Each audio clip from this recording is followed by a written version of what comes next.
Parliament പണ്ടും പലപ്പോഴായി പ്രക്ഷുബ്ധമായിട്ടുണ്ട്. എന്നാൽ ഓർമ്മ വെച്ച കാലം തൊട്ട് പിന്നോട്ട് പോയാൽ ഇതുപോലൊരു സ്തംഭനം അത് ലോകസഭയിലായാലും രാജ്യസഭയിലായാലും അടുത്ത കാല ചരിത്രത്തിലൊന്നും കേട്ടുകേൾവിയില്ല. ഇപ്പോൾ നടക്കുന്ന വർഷകാല സമ്മേളനം കഴിഞ്ഞ 13 ദിവസമായി തീർത്തും സ്തംഭനത്തിലാണ്. വിഷയങ്ങൾ പലതാവാം, പക്ഷേ സഭ സുഗമമായി നടത്തിക്കൊണ്ടു പോകുന്നതിൻ്റെ ഉത്തരവാദിത്തം എന്നും ഭരണപക്ഷത്തിൽ നിക്ഷിപ്തമാണ്. സാധാരണഗതിക്ക് ഏതെങ്കിലും ഒരു വിഷയത്തിൽ സഭകൾ സ്തംഭിക്കുകയാണെങ്കിൽ പ്രതിപക്ഷത്തിനെ വിശ്വാസത്തിലെടുത്ത് കാര്യപരിപാടികൾ മുന്നോട്ട് കൊണ്ടുപോകുവാൻ പല തട്ടിലുള്ള ചർച്ചകൾ നടന്ന ചരിത്രവും അവ ഫലപ്രാപ്തി നേടിയ ഒട്ടേറെ ഉദാഹരണങ്ങളും നമ്മുടെ മുന്നിലുണ്ട്.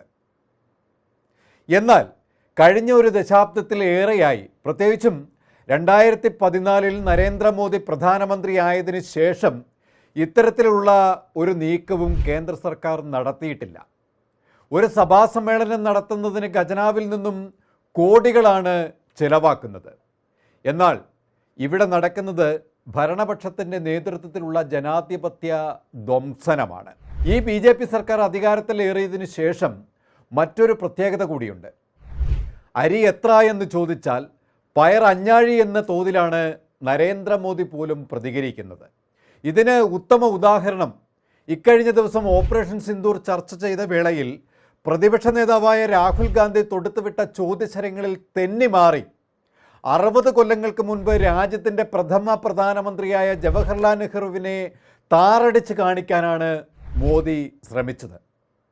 പഹൽഗാം ഭീകരവാദത്തിന് മുന്നോടിയായി നടത്തിയ ഓപ്പറേഷൻ സിന്ദൂറിൽ അമേരിക്കൻ പ്രസിഡന്റ് ഡൊണാൾഡ് ട്രംപിൻ്റെ ഇടപെടലിനെക്കുറിച്ച് പോലും വ്യക്തമായ മറുപടി മോദിക്കില്ലായിരുന്നു എന്നുള്ളത് ഏറെ ഖേദകരമായിരുന്നു. ദുഃഖകരമെന്ന് പറയട്ടെ.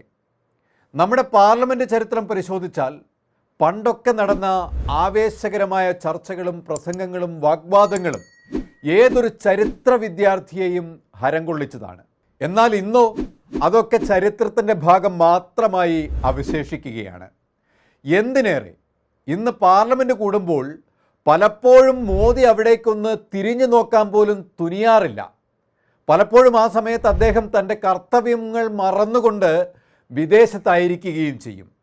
ഇതാണോ ജനാധിപത്യം?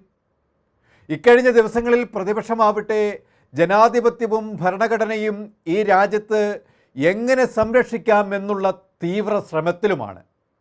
മുൻപ് വാജ്പേയിയുടെ കാലഘട്ടത്തിൽ ഇത്തരം പ്രതിസന്ധികൾ ഉണ്ടാവുമ്പോൾ അതിനെ മറികടക്കാൻ പ്രമോദ് മഹാജനും വെങ്കയ്യ നായിഡുവുമൊക്കെ പ്രതിപക്ഷവുമായി സംസാരിച്ച് ജനാധിപത്യപരമായ ഒരു സമവായത്തിൽ എത്തുമായിരുന്നു. എന്നാൽ മോദിയുടെ ഭരണകാലത്ത് അതിന് വിപരീതമായി പ്രതിപക്ഷ ശബ്ദങ്ങളെ അടിച്ചമർത്തുകയും മ്ലേച്ഛകരമായ ഭാഷയിൽ പ്രതിപക്ഷ നേതാവിനെ ആക്രമിക്കുകയും ചെയ്യുന്ന നടപടികളാണ് സ്വീകരിക്കുന്നത്. കഴിഞ്ഞ ദിവസങ്ങളിൽ ബീഹാറിലും മഹാരാഷ്ട്രയിലും കർണാടകയിലും അടക്കം BJP നടത്തിയ വോട്ടിംഗ് ക്രമക്കേടുകൾ തെളിവോടുകൂടി രാഹുൽ ഗാന്ധി ചോദ്യം ചെയ്തതിനെ പ്രധാനമന്ത്രി മൗനത്തിൻ്റെ വാഗ്മീയത്തിൽ ഒളിച്ചിരിക്കുകയായിരുന്നു. അതുമാത്രമല്ല, ഇന്ത്യയുടെ 2000 ചതുരശ്ര കിലോമീറ്റർ ഇന്ത്യൻ ഭൂപ്രദേശം ചൈന അതിക്രമിച്ച് പിടിച്ചടക്കി എന്ന വളരെ ഗൗരവപൂർവമായ കാര്യം പ്രതിപക്ഷ നേതാവ് ചൂണ്ടിക്കാട്ടിയപ്പോൾ അതിനെയും മുഖവിലക്കെടുക്കാതെ രാഹുൽ ഗാന്ധിയെ അപമാനിക്കുന്ന നയമാണ് സ്വീകരിച്ചത്. കോടതിയെപ്പോലും ഉപയോഗിച്ചുകൊണ്ട് രാഹുൽ ഗാന്ധിയെ കടന്നാക്രമിക്കുകയായിരുന്നു. യഥാർത്ഥ ഇന്ത്യക്കാരൻ ആയിരുന്നുവെങ്കിൽ രാഹുൽ ഗാന്ധി ഇത് പറയില്ലായിരുന്നു എന്നാണ് കോടതി പറഞ്ഞത്.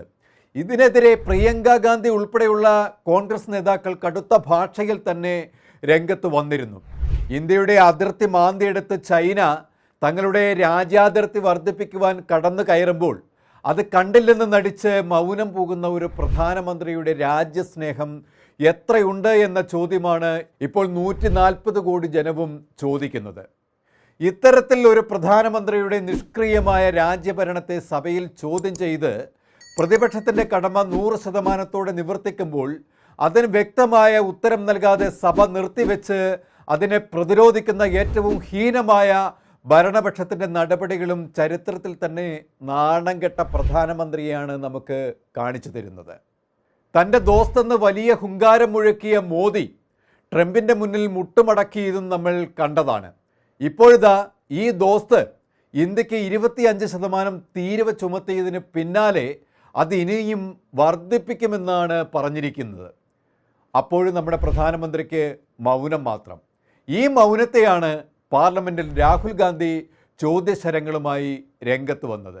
അപ്പോഴും ഇന്ത്യൻ പ്രധാനമന്ത്രിക്ക് മൗനം മാത്രം. ജനാധിപത്യത്തിൻ്റെ കാവലാളായി നിൽക്കേണ്ട ഇന്ത്യൻ പ്രധാനമന്ത്രി പക്ഷേ ജനാധിപത്യത്തെ തകർക്കുന്ന നടപടികളുമായി രാജ്യഭരണം നടത്തുമ്പോൾ പ്രതിപക്ഷ നേതാവിൻ്റെ കടമ നിറവേറ്റിക്കൊണ്ട് രാഹുൽ ഗാന്ധി ആ ജനാധിപത്യത്തെ സംരക്ഷിക്കാൻ മുന്നിട്ടിറങ്ങുകയാണ്. രാഹുൽ ഗാന്ധിയുടെ ഈ നീക്കം ഇന്ത്യൻ ജനത ഏറെ പ്രതീക്ഷയോടുകൂടിയാണ് നോക്കിക്കാണുന്നത്. കൂടുതൽ വാർത്തകൾക്കും വിശേഷങ്ങൾക്കും ഞങ്ങളുടെ channel like, share and subscribe ചെയ്യുക. കൂടാതെ സബ്സ്ക്രൈബ് ബട്ടണിലെ ബെല്ലൈക്കൺ എനേബിൾ ചെയ്യാനും മറക്കരുത്.